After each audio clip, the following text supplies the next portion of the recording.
Well, hey there, folks. Welcome back to Mike Seibert Radio. I am your host, and this is it, my friends. CybFest Northwest 2024 is this Saturday, August 3rd at the Kent Commons Community Center. More information is available at the website CybFestNW.com. Now, we have an exciting, jam-packed convention planned for you, and we invite you to join us for our biggest show ever. We've completely sold out the dealer room, and it's the most amount of pre-registered attendees we've ever had. And that's before anybody even walks in the door for general admission. Now, the highlight of the show, of course, is our very special guest, Sue Blue, who will be joining me shortly on the podcast to talk about her career and reflecting on the legacy of the character of Arcee as we celebrate nearly 40 years of Transformers the movie. But first, I thought I would briefly run down some of the highlights of this year's CybFest Northwest. Obviously, in honor of our guest, the one and only Sue Blue, the original voice of Arcee, we have an Arcee-inspired t-shirt design at our TeePublic store. We've also got Carbot Darcy, our exclusive figure with Blue Forge. There's an exclusive print from artist Ben Hansen, who depicts Arcee in car mode stuck in Seattle traffic. Tons of Easter eggs in that one. Also, there'll be a Q&A panel with Sue Blue, hosted by our own Ben and Whirl. That's going to be a ton of fun. Sue will also have a table where you could purchase autographs, photos, and even voice recordings as well. Pricing is available at the CybFest NW website. We've got an expanded dealer room. We're still doing the full gym with over 50 toy dealers and artists. There's going to be an incredible Lego display like the ones that you've seen at larger fan and comic book conventions. And one of our dealers even makes custom Lego Transformers, so that's going to be a ton of fun. There's going to be a customs display. It's the return of the children's play area. Scotty's bringing back his Bumblebee Camaro. We've got the robotics team, Cast Iron Orcas, FRC team 5941 is coming back, an advocate for youth in STEM since 2021. So love having actual robots at our toy robot conventions. We've got a bunch of terrific contests as well, including my co-host Michael Andrews' favorite, the Transforming Contest. It's a tournament-style contest where you get to keep the figure if you win, head-to-head, transforming figures as fast as you can. We've also got a coloring contest with exclusive line art. That'll be a lot of fun. It's the return of pub-style trivia that Ben and Jason runs. That's going to be a ton of fun. And we're doing the CybFest Northwest sweep. Don't call it bingo. It's more like a stamp rally like you've seen at larger fan conventions. It's a opportunity for you to play a game and to win fantastic prizes. But more importantly, it gets you out and about and the opportunity to see the entire dealer room. Now, we've got some terrific panels as well. Our friends from Swerve's Bar will be doing a panel talking about their podcast and their homebrew D&D, and they're bringing pretty much their whole crew there. So you've got Onyx and Kilobyte and Heximus and Clickbait, and that's going to be a ton of fun. The Organizers Roundtable is always a fun way to close out the festivities, which this year's Organizers Roundtable could include the making of the exclusive figure Carbot Darcy with Alex Gobb of Blue Forge. We might talk about some of those reveals from San Diego Comic-Con, and really, it's just kind of an opportunity for open chat with the CybFest Northwest organization team. It's probably the only time the entire day where the entire team, all five of us, are going to be in the same place at the same time. And it's always a fun conversation and always a good hang. Plus, we'll have some Transformers 1 goodies as well. Local reps for Paramount will have a table handing out some mini posters, and we'll be screening the latest trailer of Transformers 1. And certainly, lastly, but certainly not leastly, we close out the dealer room festivities with the always popular raffle. We've gotten some terrific donations from some of our friends. It's a rousing grand finale of the show that I promise you will get buck wild. There's a lot of great stuff there and a lot of friendly competition, and it's just very much in the spirit of community of CybFest. And we would love for you to join us in Kent, in the Seattle area, this Saturday, August 3rd, CybFest Northwest 2024 at the Kent Commons Community Center in lovely Kent, Washington, just a few miles south of Seattle. All of the information you need is available at the website cybfestnw.com. That's CYBFESTNW.com. Now, please join me and welcome to Mike Seibert Radio, actor, voice actor, dialogue director, the original voice of Arcee, the one, the only Sue Blue. Sue, thank you so much for joining us. And how you doing tonight? Hey, Mike, how you doing? I'm good. Excellent. Okay. Just going to hang out and talk about our upcoming convention coming up this Saturday in Seattle, which we're very excited about. And we're very excited to welcome you as our very special guest. Oh, thank you. I'm excited to be there. I think it'll be fun. Tell me a little bit about it. This is our 11th year of doing this convention here in the Seattle area. We're a little show that is starting to become a big little show. Yeah, I like that. A big little show. Absolutely. Or a little big show, if you will. Yeah, that's what I thought Transformers was when I got the part of Arcee. I thought it was a little big show. And it turned into a whole different thing. Absolutely. Even to the point where now here, almost 40 years later, we're still talking about it, and we're so excited about it. It's fantastic. Absolutely. Well, and the thing that I'm sure in your time going to different fan conventions, you've run across all kinds of different folks, different age groups, different lifestyles, different backgrounds. And the thing that appeals to me about Transformers, because I'm 45 years old. I was a little boy when Transformers came out, and I've always grown up with it.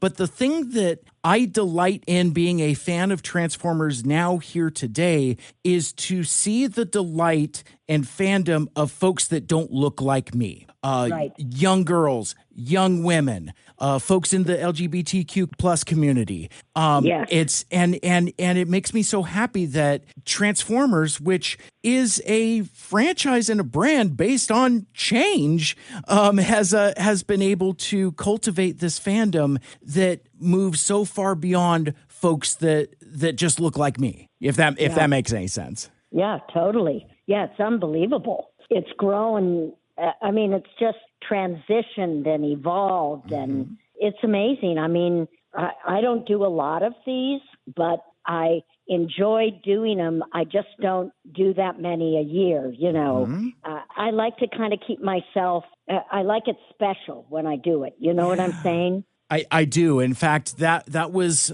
we were to the moon when you agreed to come to our show, because we knew that you don't attend a lot of conventions in a year, and that you're very choosy about the conventions you attend. So we feel incredibly honored and privileged that you would consider us. Oh my gosh, I'm honored to be there. I think it's terrific, and I just think it's going to be a lot of fun, and I love the fans. They're just wonderful people, and they've been so good to me throughout my career. I love it. So Sue, let me ask you this then: have you been to the Seattle area before? Yes, in fact, I have a dear friend who's going to come down. In fact, she worked at ABC, and I met her at ABC when I was doing a lot of voices for Hanna-Barbera, and she now lives in Seattle, and so she's going to come down to the convention and see it, and then we're going to go have dinner afterwards Saturday night. But she was excited to and I had visited her a couple years back in Seattle, and she's loves art, loves the buildings, she showed me all around Seattle, and I just loved it. We went to museums, and it was just great. And she has a home in Seattle. So, yes, I've been there once. Oh, that's very cool. Anything else that you're looking forward to checking out in the Seattle area while you're in town for CybFest? Well, I'm really just going for you guys and, flying back to the Los Angeles area on Sunday. Palm Desert is where I now reside. I'm a big golfer. So okay. I have a home in Palm Desert and golf my little heart out. I love that. Yeah. So I won't be, I'm going to be flying in Friday night and then spending the day with you and then coming back home on Sunday. So it's kind of a quick trip for me. Well, we had discussed a moment ago that you're more selective with conventions that you come to. You don't do several a year, and you want to make sure that they have impact and that they're special. Could you talk about some of your favorite experiences being at fan conventions and interacting with the fans? Oh my gosh! I was in London last year. I went to a convention and they had me in a room where I guess they had pre-sold tickets. And so people who had bought those specific tickets came in to visit with me and get an autograph picture and stuff like that. And they were so cute. There was this one picture that literally it was a stamp of Arcee. And Queen Elizabeth, shortly before she died, had to put her stamp, her actual stamp on the Arcee stamp to make it legal. Oh. And they auctioned that off. And it was so exciting. I don't know what it sold for. It sold for quite a bit. And so the guy that purchased it, he came back, and of course I signed it for him. And I mean, that was really exciting. And another thing that happened this year when I was there is I had a guy come up to me. This lovely gentleman came up to me and he said, you're wonderful. And, I was blushing and I said, well, you're wonderful to say that. And he said, don't you know that you're the queer icon? And I said, what? And he said, Arcee you are the queer icon and you're known for it. And it so caught me off guard, but I mean, I kind of got a kick out of that. Mm-hmm. And I thought it was kind of funny. But,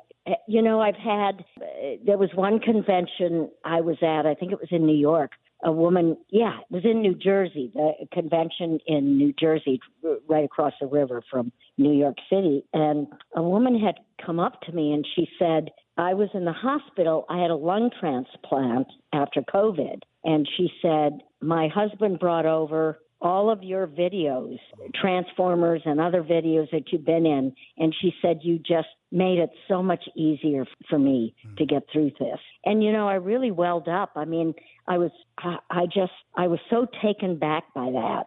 And I mean, I wouldn't be doing these if it wasn't for the people that want me to do them, the people that love Transformers. So I'm really thrilled that I'm able to do them. And it's not that I'm picky and all that. It's just that I kind of hold myself back a little bit so that I'm not out there too much. Does that make sense? Absolutely. Well, it was the statement you had made to me a moment ago. You want it to be special, and yes. And I think we as fans appreciate that. We love having the opportunity to connect with our heroes, but it's also special, meaningful, and impactful when there's a scarcity to it, for lack of a better term. Like, okay, well, you know what? I don't need to see Sue this time because I'm going to see her next time or the time after. And exactly. Yeah. So that's kind of how I feel about it. Absolutely. Yep. Well, so every podcast is somebody's first podcast, and I know we've just kind of jumped in as we were kind of chatting about your upcoming appearance at CybFest Northwest coming up this Saturday, August 3rd at the Kent Commons Community Center. You can find more information about the show at CybFestNW.com. But for the one and only Sue Blue, folks who might be meeting you for the first time on this podcast, like my first exposure to you, outside of hearing the voice of the Arcee character when I was very young, was on those DVD special features. It's like when you would you would talk about your time doing the show, the movie, and all of those experiences. And your enthusiasm always resonated with me and clicked with me, because there'd be other. Thank you. You're welcome. Because the thing that's delighted me over the years is that I can tell that you care about this character, and I can tell that you care about this world. But absolutely. So what I would like to ask then, going kind of backwards in time a little bit, before we kind of talk about where your story with Arcee begins, could you take us a little further back, and could you talk about what kind of the lightning bolt moment, a turn of phrase I've borrowed from my good friend George Soroy, who has also had the pleasure to interview you. He's a terrific dude. Yes. But I was wondering if we could talk about what that lightning bolt moment was that led you to a career in voice acting. Boy, I was initially flown out to Los Angeles way back when to star in Gidget Grows Up. They were doing a pilot, and I was going to play Gidget, a live action. And the pilot didn't sell, and so there I am in Los Angeles. And so I did, I guested on some shows, I guested on Simon and Simon and Three's Company. And I did a lot of on-camera commercials. So my agent calls me one day and he said, Susie, if you were the Pillsbury Dough girl, how would you sound? And I said, well, what do you mean? I over the phone to you? And he said, I'm going to give you a line and I want you to pretend you're the Pillsbury Dough girl and say it back to me. I said, oh, okay. And he said, it's a voiceover. And I said, all right. So he gives me the line and I go, hi, I'm Poppy, the Pillsbury Dough girl. Well, he sent me on an audition, and they had been auditioning for the Pillsbury Dough girl for months and months and months. They had auditioned in New York. They had auditioned in Chicago. They had auditioned in Minneapolis and Los Angeles. And I kind of came in at the last moment. And Paul Frees, who did the Doughboy at the time, I met him and I auditioned for all the Pillsbury clients. It was very important. And I got the job. And that's what led me into voiceovers. And I just went, man, this is fun. So they sent me over to audition over at Hanna-Barbera. And so I got a bunch of shows over there. I did, Scooby-Doo, and I was Nanny Smurf on the Smurfs, and just a ton of different shows at Hanna-Barbera. So I had the pleasure of meeting a guy named Wally Burr, God rest his soul, wonderful person, and he was the dialogue director for this upcoming feature called Transformers. And he said, I want you to come in and audition. I said, absolutely. And he said, we've already hired Leonard Nimoy and all these celebrities, Orson Welles and Judd Nelson, and on and on and on. And so I came in and auditioned for the people at Sunbow and the people who were making the movie and the animation director and for Wally. And lo and behold, I got the part of Arcee. And it was one of the most wonderful gigs I had ever done. I got very close to who have been my friends for 40 years, Peter Cullen and Frank Welker. In fact, I was able to, when I turned director, to be able to direct them, years after that. But the friends I met and have hung on to through my voiceover career has been really a dream for me and a heartfelt, the kindness in the voiceover industry is it's really wonderful. It's exhilarating and it's tender and it's very honest and very real people, and so that's who I ran with for all of these decades. I love that. And one of the things that makes me feel warm and fuzzy as a fan is every time I go to larger conventions and seeing all of the voice talent on panels together. And it's you can feel that history. Like it's just like a reunion. It's like old times. It's a lot of hearing the same stories that we all know, but it's reveling in that camaraderie with you folks up on stage that I think is what really gives us fans a kick. Oh, yeah. And, especially as we've all, gotten on, may I say, in our lives, these conventions are so wonderful because sometimes I haven't seen these guys in a long time. Yeah. And we get together and it's like I never left. And they never left. And we laugh and we share stories. And it's just so great to see these guys again. I love it. Yeah. I would like to share with you, Sue, that Transformers the movie is my favorite movie. Like I'm a Transformers fan through and through, have been since I was 5 years old. But when the movie came out, the feature came out in August of 1986. I was 7, and I had never seen anything like that on a movie screen before. And it's an experience that has stuck with me for almost 40 years now. And I've been able to connect with a community and a fandom, and I've built a lot of meaningful long-term friendships because of being a fan of that movie. And I've had the opportunity to have conversations with folks that have been part of the movie before. I've talked to Vince DiCola and Stan Bush and Flint Dille, and the thing that I like to do in my podcast when I'm talking to folks, and even at conventions as well, because like I've actually had the opportunity to meet you once at a TF Con in Chicago. I believe it was in 2022. I believe maybe 23. Yeah. It blends together. Yes.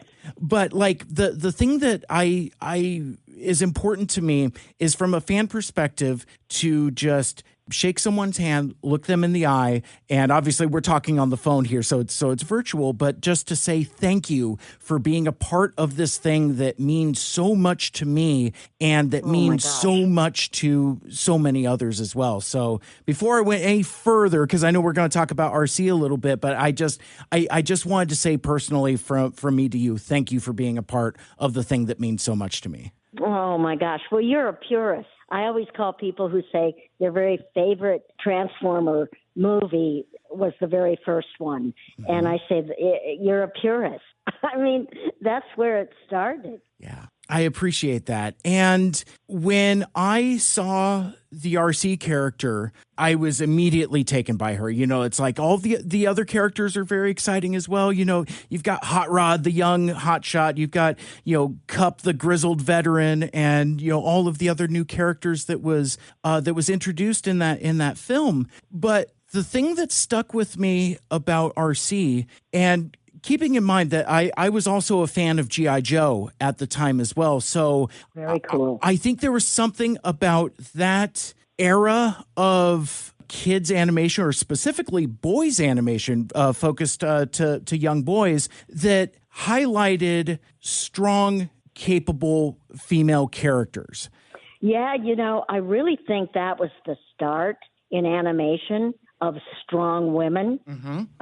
To have Arcee, the only female robot, to be with all these guys, I really think it gave a lot of women in real life hope and strength. And it certainly gave a lot of the actresses hope in getting more work because, it was a very male-oriented, cartoons was very male-oriented. You had June Foray, who was just a queen, and in animation. But if you can't think of many women who have done animation back then. Right. Now the floodgates are open and everybody's doing it. But when I got into it, it was not a huge group in the women's field who did a lot of animation. So I was very, very lucky to pursue that character and to be able to do that character because, even in today, the movement of Arcee has given rise to all sorts of strength in women, I think. Yeah. Absolutely. Did I answer your question? Yeah, or am I just going all over the place? No, you're doing great. Yeah, no, that's terrific because, and the thing that's always appealed to me about the RC character, specifically as portrayed by you, is that there's, in addition to being a fierce, capable warrior, that's not her only character trait. She's warm, she's compassionate. She cares deeply for her friends, but also she very rarely misses. She's a crack shot. And so, again, being a kid in the 80s, I was raised around these characters. It's like, Princess Leia from Star Wars, or, all the characters from G.I. Joe, Scarlet, Lady J, Baroness, it's like, so when I was coming up, that was normalized for me. Like, so I was always used to it. Right. So. Right. Yeah. No, it was revolutionary, I think.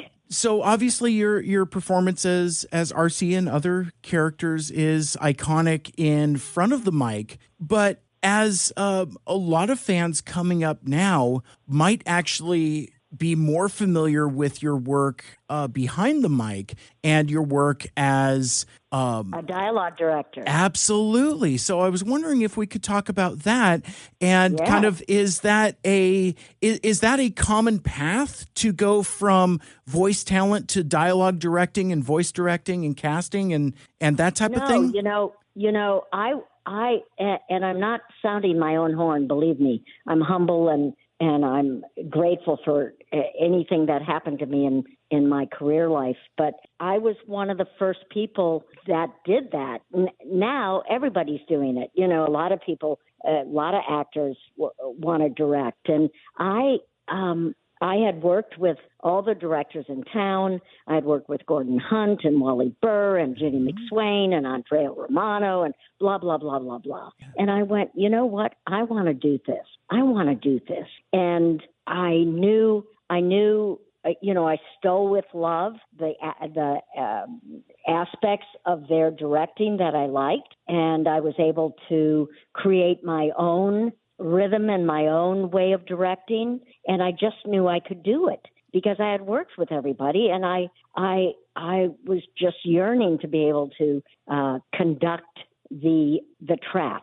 And so I begged every producer in town, and they went, no, you just, you're great doing voices. And I finally had a guy who called me, a guy by the name of Fred Wolf. And he said, we're going to do this little 5-part show, but I hear you want to direct. And, I'll only pay you this amount. And I went, great. No, I'll do it.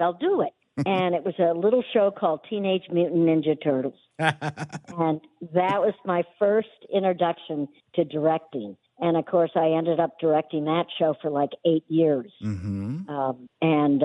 Was really wonderful, because, again, I got to work with the people that I always worked with behind the glass. And now I was in front of the glass, and they were all very kind to me and allowed me to direct them.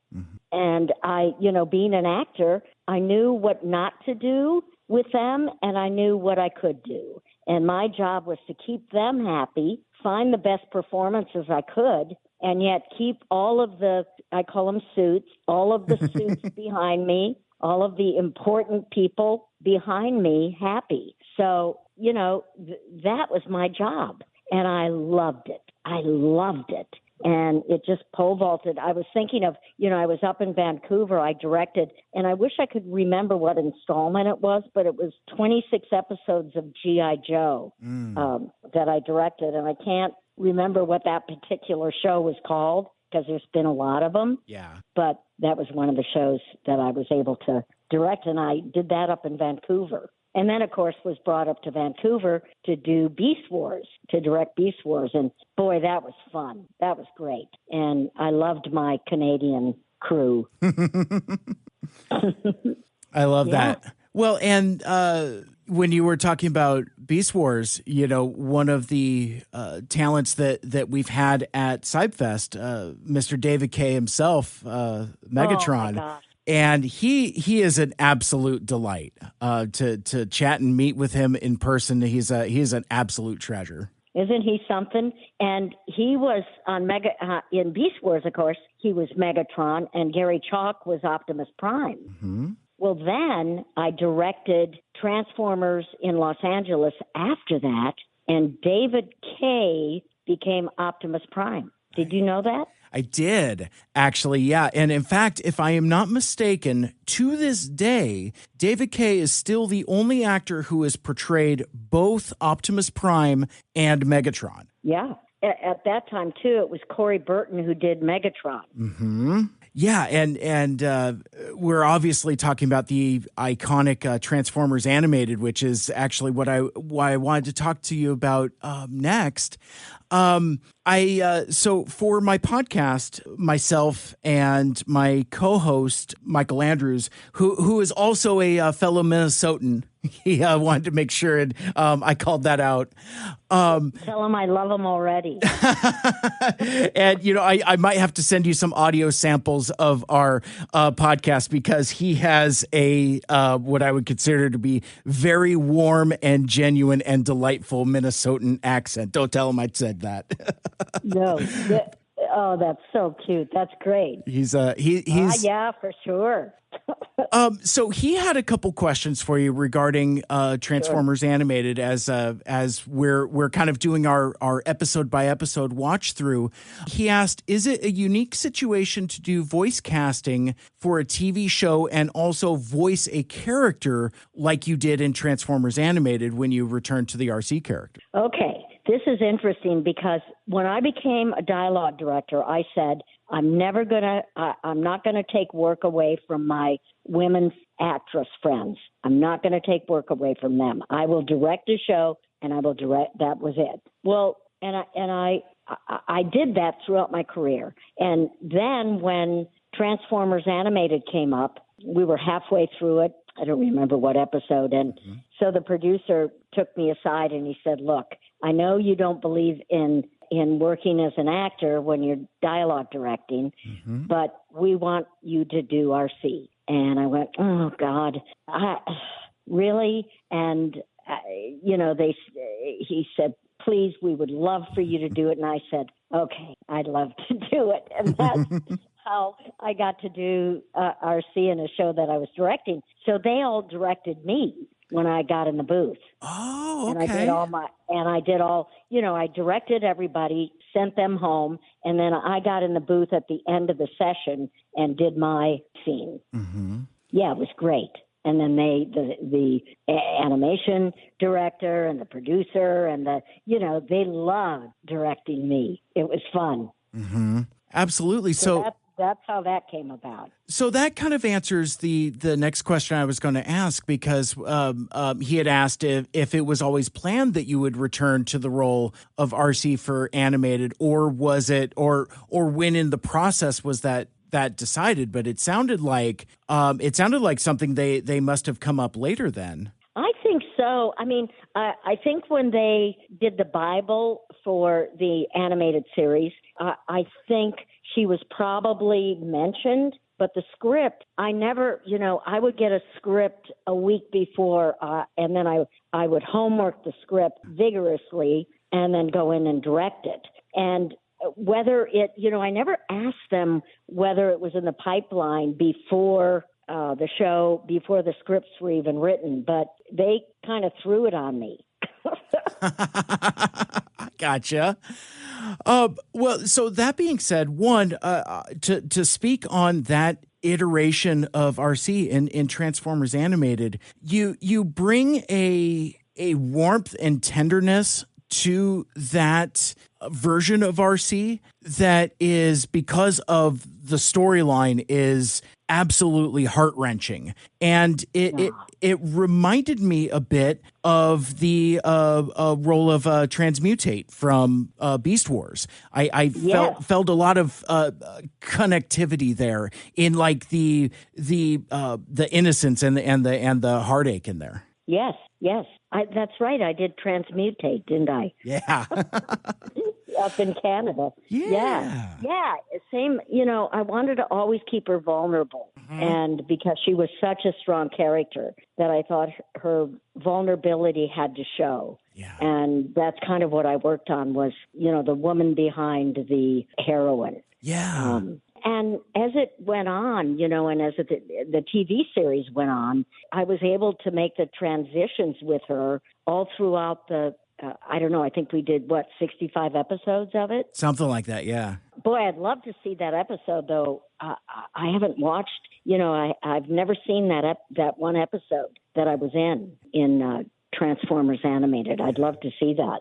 So that being said, then, after being away from the Arcee character for a while, was it tough to get back into character to kind of find that rhythm and footing? No, she was so ingrained in me. I had to, because basically it. I always feel the heart and the soul will change the voice of the character. You don't try and change the voice. I had her a little bit in my lower register when I did her to bring out a little bit more appeal in the voice of the character, but she was so ingrained in me, it wasn't hard at all. I think they played me a clip of her from way back, and I went, oh, yeah, I can do this. Yeah. So that's how I found it. I love it. So after almost 40 years, it's hard to believe, but after almost 40 years of Arcee, what do you think of the legacy of the Arcee character, and how do you feel about Arcee's legacy? Well, what I'm really happy about is that I was the very first Arcee. Mm-hmm. There's been many more, and they're all wonderful. And my hats go off to all of them. I cast a couple of them, actually. And I always think it's important to pass the baton. I mean, I would have loved to have played her all through, for 40 years. But obviously the character changes, and other animation houses or whatever say, no, we want to go a different way. We want a different kind of whatever. And so all of that was fine with me. I was just really happy that I was able to begin the life of her. Yeah. And I believe in evolution and character evolving. And so I think it's great of all the other actresses who've been able to play her. Awesome. Well, and Sue, not to put you on too much on the spot, we kind of talked about this a little bit earlier in the conversation when we were talking about convention experiences. But yes. How do you feel? How does Sue Blue feel as a role model for Transformers fans? Like you're an icon representing women, you're representing the LGBTQ plus community. How does that feel? You know what? It feels great. I think back in the 80s, it was a little harder and more difficult for me because I kind of hid in the closet, let's say, per se, and I really didn't sneak out of the closet till much, many years later. And I wish I wish I hadn't felt that way. But society, society is what society is. Yeah. But as the years have progressed and I've been able to be who I am and share who I am, I've come to really like myself. And, I think there are fans out there who share that same feeling I do, whether they're uncomfortable, whether they've had problems with their family, I'm here to be of service and help them feel more comfortable about their life. Yeah. Absolutely. And, I think I've shared this in a number of places before, but like, when I started going to larger Transformers conventions like TF cons, like one of the things that I was really genuinely surprised and pleased and impressed by is you walk in the doors and obviously you see all the toys and you see, I was expecting to see a room full of dudes who looked like me. And when I went to my first TF Con in Chicago, I was blown away that there were so many young women in attendance and so many folks in the LGBTQ plus community. And I'm just like, this is great. I mean, I love Transformers. And again, one of my favorite things is being able to chat with Transformers with other fans that feel the same way I do, that have a completely different life experience than I do. And I think that's what makes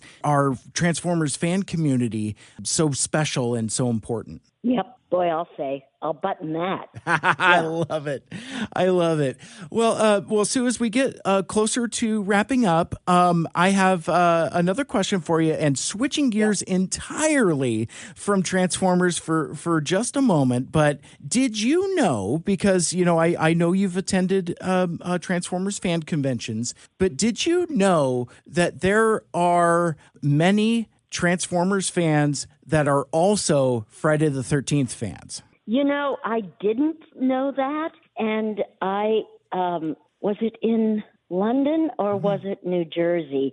I had brought somebody said to me, will you also bring some pictures of Amanda Shepherd from Friday the 13th, part 7? I said, yeah, of course. And I did. And man, people wanted those photographs. It was unbelievable. And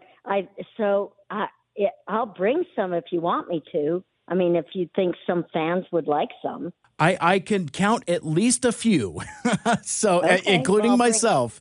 I'll bring a few then. Perfect. That would be great, because like it's interesting. Like I've encountered at least a dozen different people that there's almost like a Venn diagram twin fandom of being Friday the 13th fans, but also Transformers fans. Like I have cool. I have a good friend of mine who's is a huge Transformers fan. He's also got a Jason hockey mask as a tattoo. So I love that. And another friend of mine, Ryan, when we were at that TF Con in Chicago that I was telling you about earlier, he brought his full-size one-sheet poster of Friday the 13th, Part 7, The New Blood for you to autograph. Oh, my God. And, That's great. And that made his entire weekend.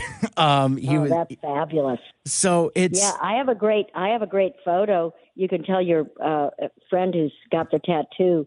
I'll sign a picture of Jason right before he gets me with a weed whacker at the end of the movie. Oh my gosh.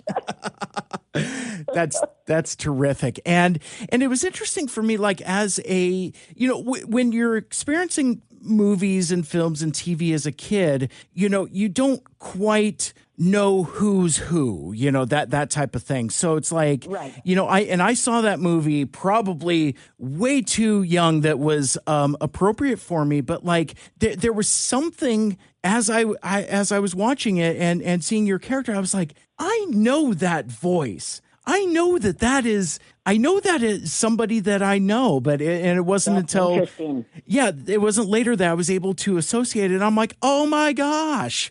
So yeah, wow. I would not be surprised if you're not like in the center of that Venn diagram of Transformers fans and Friday fans.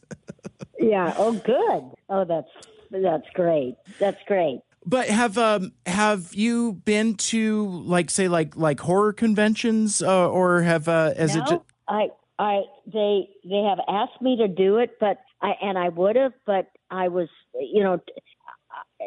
I was doing something else at the time. I think somebody asked me if I'd come back east to do one, and I would have liked to, but I couldn't because I was doing something else. So sure. I had to say no. But yeah.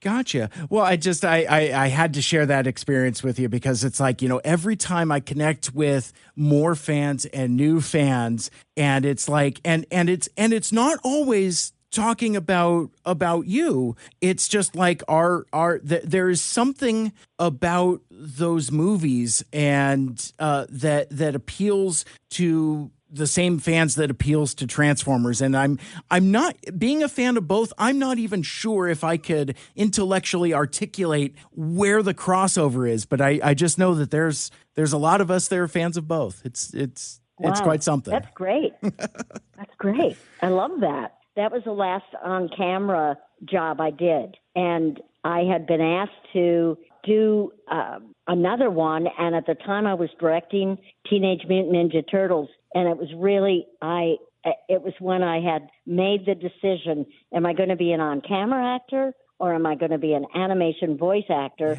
and a dialogue director? And so you know the ending. Absolutely. Well, thank you for sharing that. And Sue, you've been so gracious with your time. I greatly appreciate it.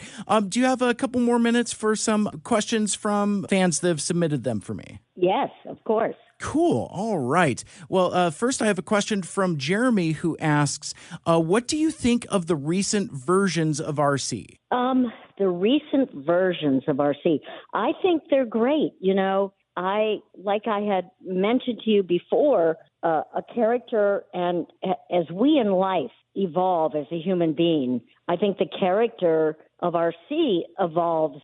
She evolves and makes transitions, and I've enjoyed. I think they're great. You know, I think it's great how they're portraying her, and there's always a hint of my character there. Yes, always. Absolutely. Absolutely.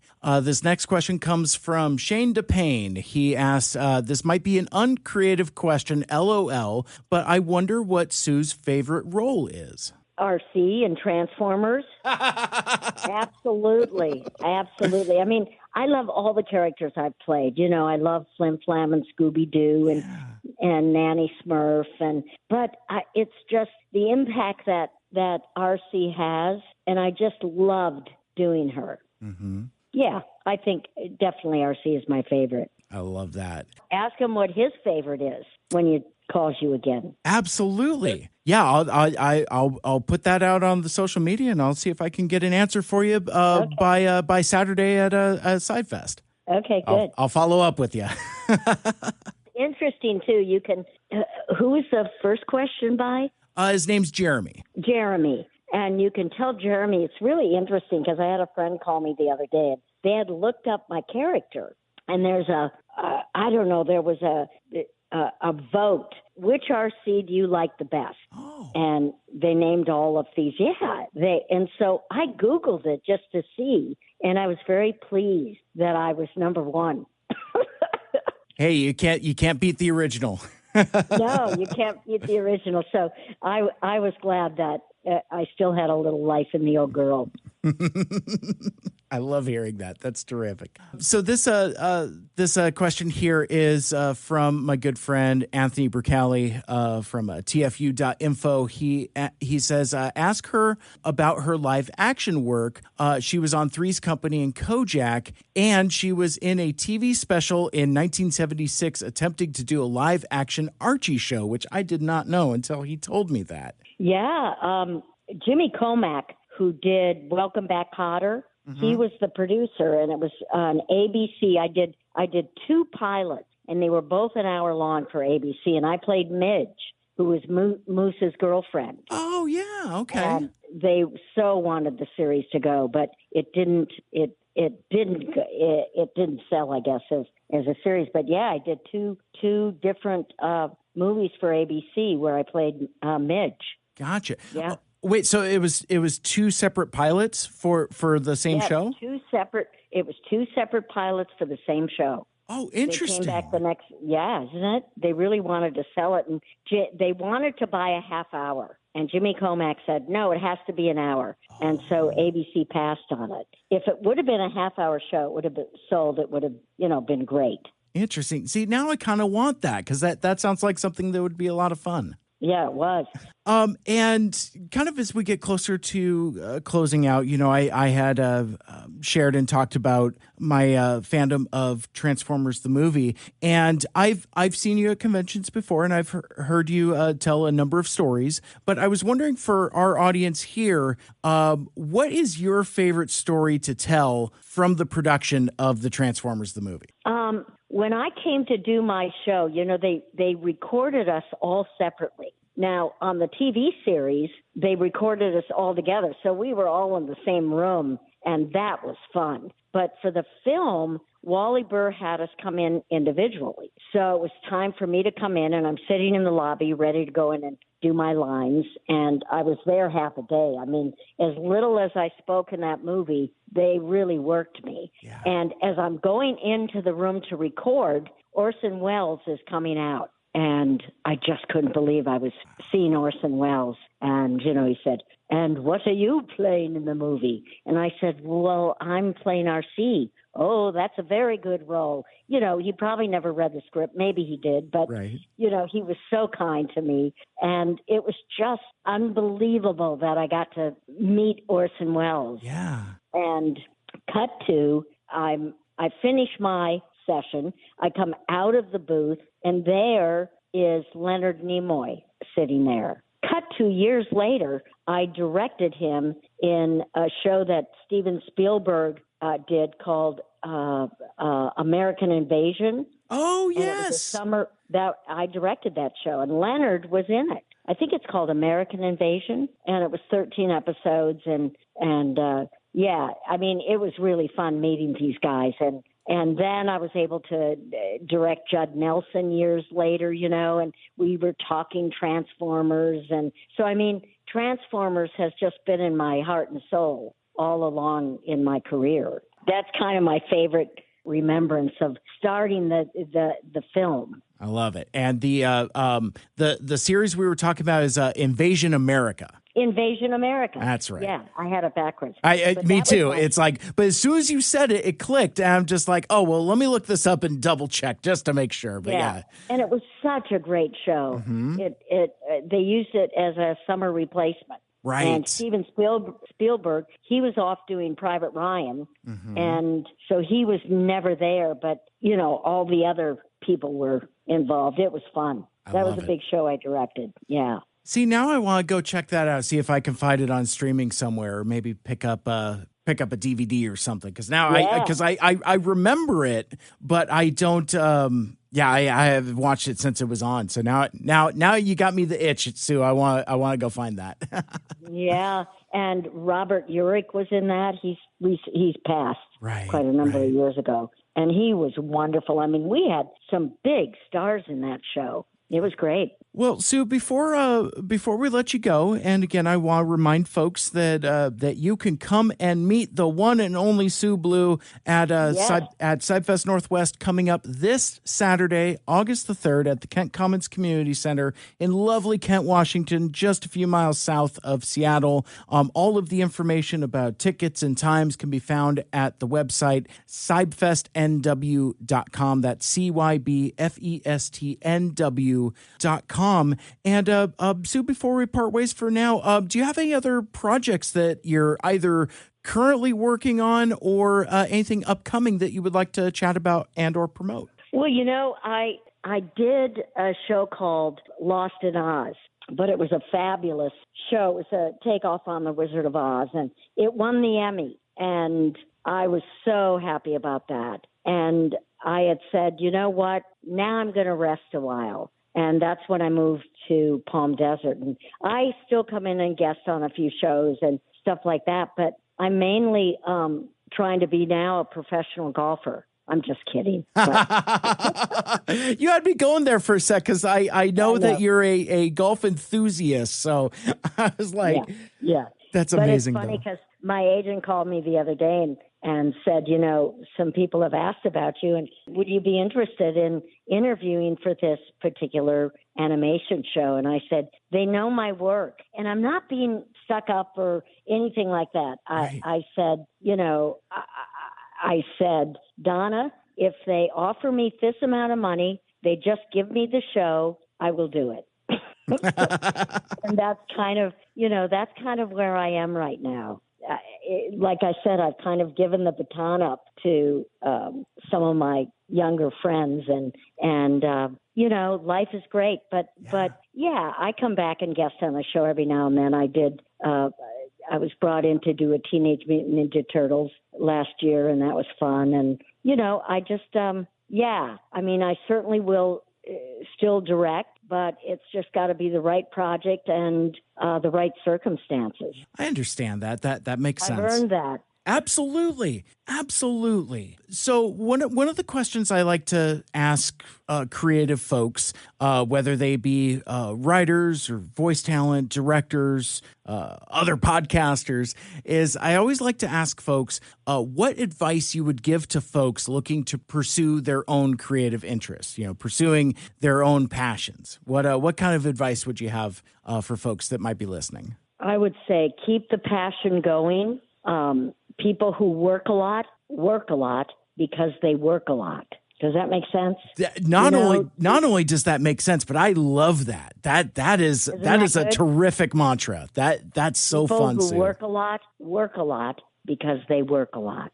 That is so good. I'm going to put that on a T-shirt or a bumper sticker or something. That is terrific advice. Thank you so much. You're so welcome. And finally, before we part ways for now, do you happen to have a website or social media or any place where fans can connect with you if they choose to?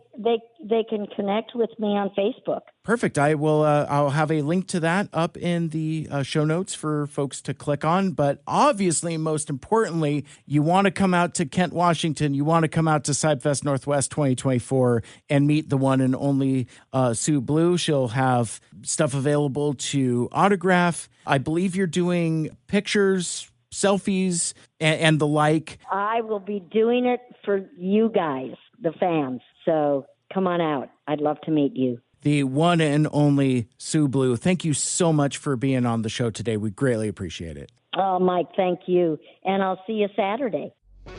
And again, that is this Saturday, August 3rd at the Kent Commons Community Center for CybFest Northwest 2024. More information is available at the website cybfestnw.com.